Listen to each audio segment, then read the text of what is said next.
Hey, this is Sully with 5 freaking onion rings, and I am going over my 3-inch build. Stay tuned.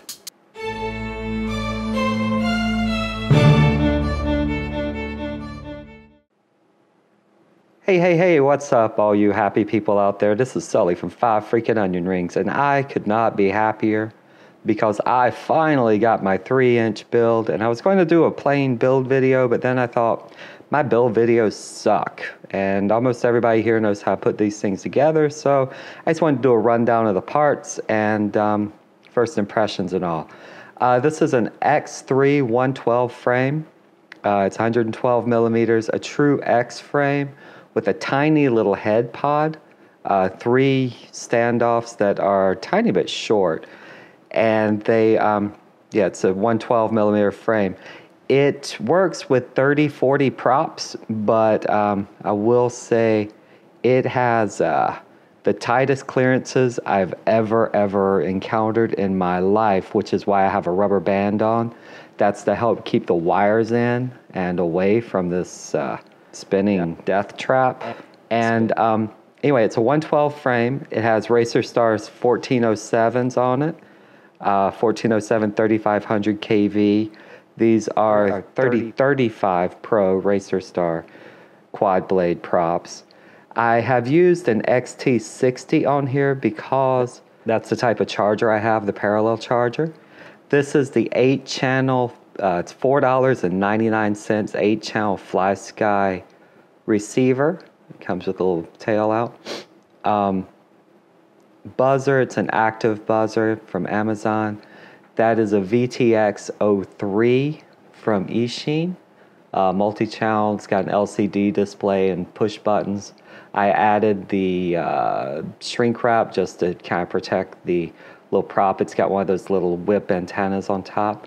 This is a 28 amp ESC 4-in-1 sitting under an F4 Omnibus Nano that has a 3 amp battery elimination circuit. And instead of using the stack I originally wanted to use, which was the XJB 428, I ended up putting together 2 pieces with the ESC and the F4, which I acquired from Amazon Prime, for only $2 more than from Banggood after all the discounts and stuff for having a Prime account. It ended up being $25 shipped instead of $22 from Banggood. I originally ordered a $17 Banggood F4 with a 1 amp BEC, but the second I plugged it in, it smoked. And actually, no, I take that back. It did not smoke.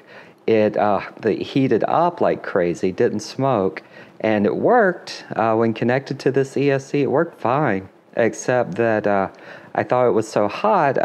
Before I wired everything else up, I thought I would check the outputs, and instead of having 5-volt outs, it was putting out full battery voltage.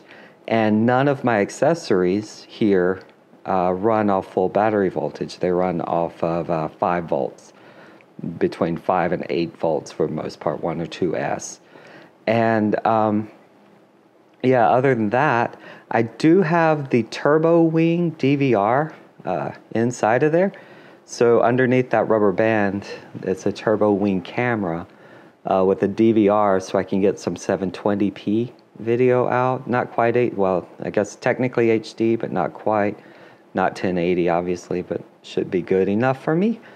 And that's it as far as a rundown. Battery strap is just a reused Eachine. And yeah, there we go. Hopefully we will get some flight video. I've taken it up once and I have some PID tuning issues in that I got a slight dip, so I'm not as good with PID tuning on micros. If you have any suggestions on where to start for that, I am open, all ears. Like I say, I'm using Betaflight 3.2.0 right now, and the stock PIDs, which are not horrible, but you can definitely hear oscillations, and I have a slight dip once I drop throttle. So if I take it up a little bit, drop throttle, my front left dips slightly, and I'm pretty sure that's a tuning problem. And yeah, so that's it. Later on, there will be some flight videos. I know I will get that worked out. But right now, I'm just so happy with this. The only thing with it, I don't know if you noticed, that is the tightest frame I have ever seen in my entire life. A lot of these connections are so tight.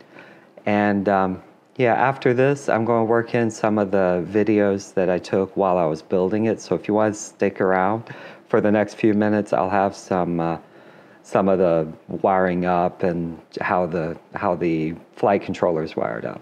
Anyway, just wanted to show this. I was so happy to get it built. It was a little bit behind the time because I had to wait for Banggood to refund my money from the first, well, actually second flight controller, so I could just go ahead and get this on. And with that, just stick around if you want to see some extra video, and if not, hope you all have a good one. Take care, and we'll talk at you later. Have a good one.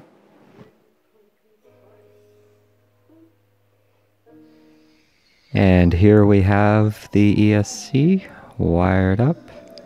I put on an XT60 just so, because that's all I really have is charging. I only have the ability to charge XT60s or slow charge through the ports, but there we are. I will say paste flux works wonders. So paste flux, tiny tabs. These are very tiny tabs, but finally got it on, and there we are. And here's my stack. If you notice, this is the Omnibus, a little bit different than the one I thought. It does have a unique 2143 motor output from the cable, and I actually had to install it backwards because of how it connects to my ESC. But this also has a 3 amp BEC, so yay. And finally got it in. This came from Amazon, by the way, Prime, 2-day shipping for like $3 more than Banggood. So Banggood's had some issues in that it smoked. Anyway, this is almost there. It's coming along. It's going to be a tight build. So anyway, one other thing, if you've never used nail polish as Loctite, it works very well. So just nail polish on the threads. It's pretty good.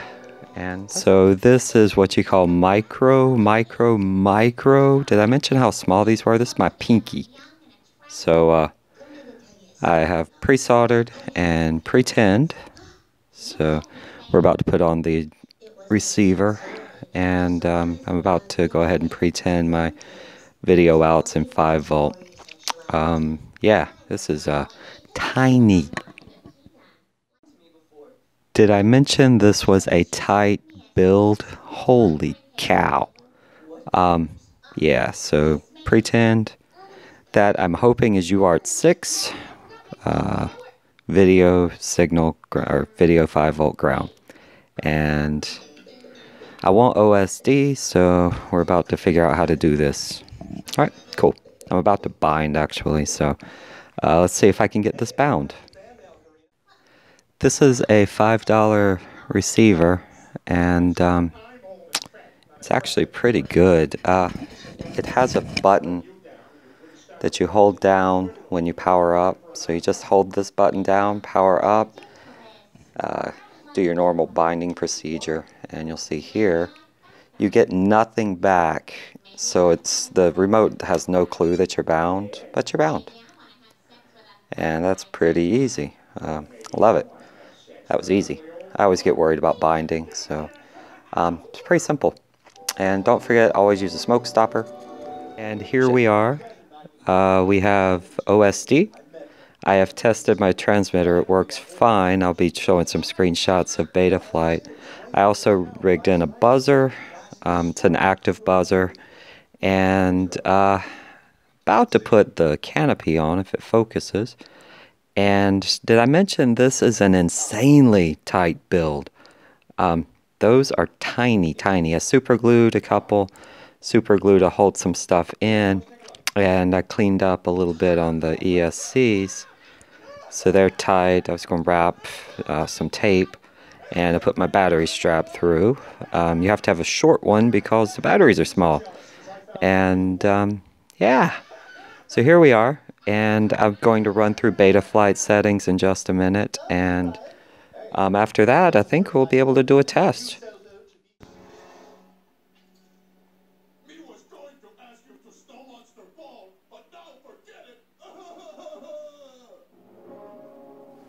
And here we are with the finished product. I velcroed the VTX on the left side. I left the panel off on the right, and that's where the receiver is. And those are wrapped with a rubber band to hold tighter to the velcro so that the wires don't get tangled in the props.